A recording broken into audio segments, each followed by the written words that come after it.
Okay, here's another turntable video. This is a Sony ps-77 automatic changer, and this is actually a BSR turntable. BSR made tons of turntables, and they were like in console units.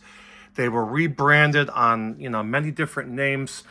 The truth is, they usually work, and because the innards are the same, you can basically take the parts out of any changer and make another one good. I mean, like these things, there were millions of these out there, and they are everywhere on the marketplace.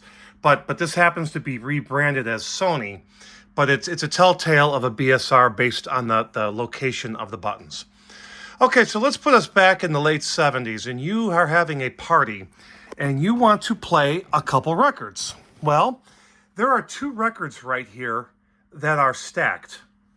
One of them is Slade, and the other one is Howard Jones. I'm going to show you how this works. So we have our 1970s receiver. We're bringing us back to time.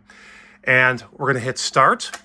We're going to make sure that it's set to 12, which is 12 inches. That's like where the tone arm drops. And it's at 33 RPM. Let's hit start.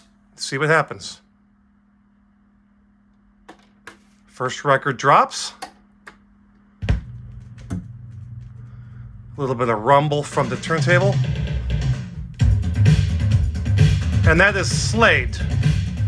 When this is done, the next record would come down, and I'm going to go ahead and I'm going to force it to go to the next record. So I hit automatic. There's the next one. And here we go.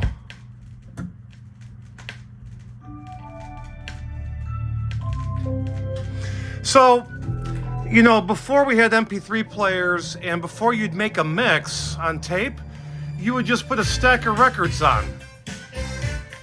And when we're done, we can go ahead and reject this, or when the needle is at the end, it would automatically stop. It's going to go back and it's going to go ahead and shut off. So this is a pretty basic turntable. BSR is out of business, but it's rebadged under Sony, but I just thought I'd show this. I cleaned this up and got this working pretty much as good as new.